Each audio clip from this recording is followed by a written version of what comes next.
바로 시작하겠습니다. 먼저 나폴리와 프로시노네의 경기를 분석해 보도록 하겠습니다. 나폴리 이탈리아 1부 7위 무패 승입니다. 나폴리가 아무리 올 시즌 부진하다고 한들 하위 전력을 상대로 점유를 가져오지 못해서 전전긍긍하는 특성을 가진 팀은 아니라고 보는 것이 옳습니다. 일단 로보트카도 약체를 상대로는 조타수 역할을 잘 수행하는 편입니다. 물론 지난 대결에서는 0대4로 코파 이탈리아에서 대패를 당하는 모습을 보여주기도 했지만 당시 나폴리는 로테이션을 3개 돌리고 나왔었습니다. 리그에서의 일정만 남은 나폴리가 이 경기에서 로테를 돌릴 이유는 없는 상태입니다. 프로시노네 이탈리아 1부 18위 무패 패무무입니다. 중앙을 생각보다 적극적으로 공략하려고 하는 모습이 있습니다. 다만 꽤 공격적으로 플레이를 하는 상황에서 이 플랜이 통하지 않는 상황에서는 수비가 상당히 헐거워진다는 점이 특징입니다. 홈에서도 슈팅을 많이 주는 약점이 뚜렷한 편이라서 프로시노네보다 올 시즌 많은 골을 허용한 팀은 꼴찌로 처진 살레르니타나가 유일한 상황입니다.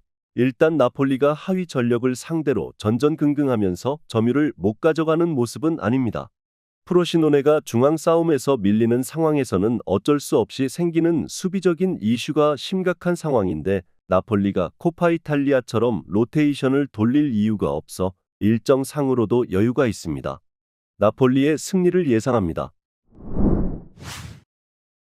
다음은 사수올로와 AC 밀란의 경기를 분석해 보도록 하겠습니다. 사수올로 이탈리아 1부 19위 패승 패무무입니다. 밀란이나 유벤투스를 상대로도 역습으로 상당히 강호들에게 물을 많이 먹였던 전력입니다.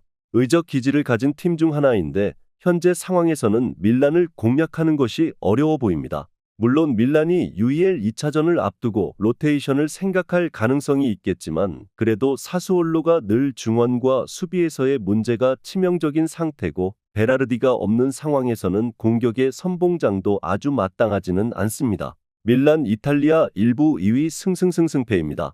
2차전 로마 원정에서 역전을 노려야 하는 상태입니다. 리그에서도 당장 챔스권에서 미끄러질 일은 없어 밀란이 주전 선수들을 아끼는 상황이 나올 가능성도 충분히 있어 보입니다. 슬라비아 프라하와의 UEL 1차전이 끝난 다음에 엠폴리전에서도 오카포, 요비치를 선발로 내세우는 모습입니다. 당시에도 1대0으로 승리를 거두면서 밀란이 하위 전력을 상대로는 어쨌든 승리를 기록할 수 있다는 점을 선보인 점은 긍정적입니다. 밀란이 로테이션을 돌리면 화력에서의 다득점 여부는 다소 불확실할 수는 있습니다. 다만 사수올로의 수비나 중원 안정감은 시즌 내내 문제를 일으키고 있는 양상입니다. 공격의 선봉장으로 강호들을 상대로 강한 모습을 보인 베라르디도 없는 상황에서 사수올로가 밀란을 극복하는 것은 어려워 보입니다. AC 밀란의 승리를 예상합니다. 다음은 르아브르와 낭트의 경기를 분석해 보도록 하겠습니다. 르아브르 프랑스 1부 14위 패승패 패무입니다. 르아브르는 낭트를 상대로 아주 약한 편입니다. 일단 2010년대 이후로는 낭트를 잡아본 기록 자체가 없습니다. 낭트가 라인을 내리고 플레이를 하는 것을 선호하는 편인데 르아브르도 마찬가지입니다. 문제는 바요나 사바리 같은 선수들이 지공에는 익숙하지 않은 편이라 르아브르가 점유율을 높이면서 접근하는 것은 사실상의 패배 플래그로 취급이 된다는 점이겠습니다. 낭트 프랑스 1부 15위 패승패입니다. 1대1 상황에서의 기복 때문에 어느 정도 낭트도 경기력에 대한 롤러코스터 기질은 있는 편입니다. 물론 르아브르와의 매치에서는 기본적으로 지공과 온더볼의 약한 면모를 노리는 식으로 대응이 가능할 것입니다.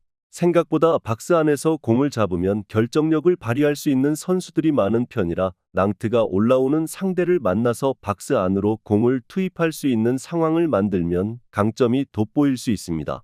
결국 르아브르가 낭트의 낮은 라인을 구축한 경우를 지공으로 공략하는 것이 패배로 이어지는 상황을 상정해야 할 듯합니다.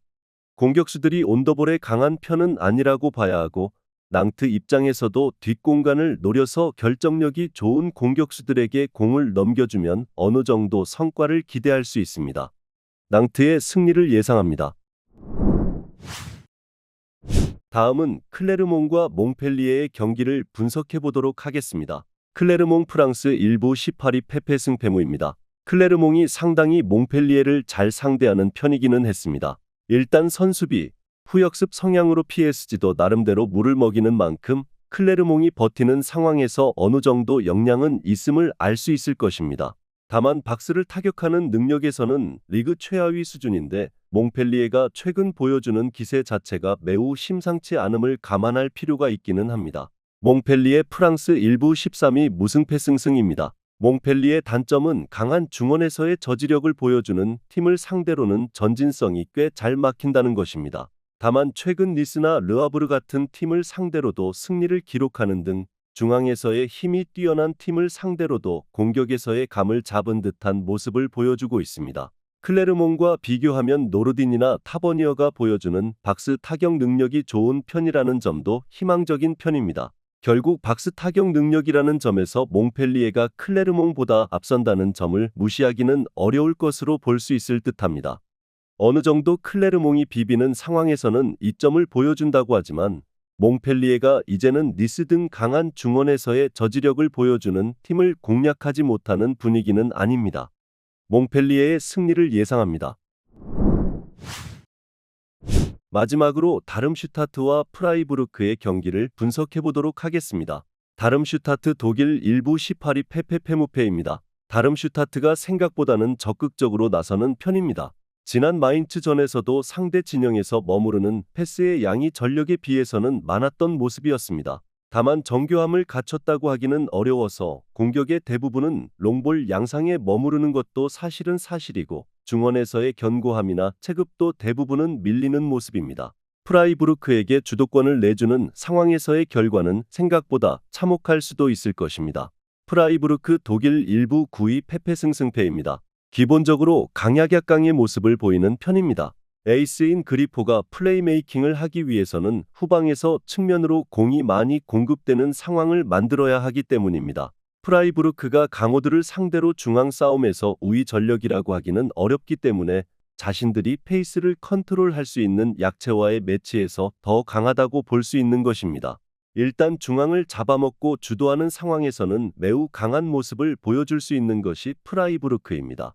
다름슈타트가 생각보다는 호전적으로 가는 와중에도 중앙 주도권이나 공격에서의 정교함이라는 면에서 뚜렷한 장점을 보여주는 모습은 아니었습니다. 프라이부르크의 승리를 예상합니다. 영상에서 알려드리는 내용들은 모두 1차 분석 내용들이며 2차 분석과 최종 조합픽은 영상 하단 고정 댓글 링크로 문의 주시면 안내 도와드리도록 하겠습니다. 시청해주셔서 감사합니다.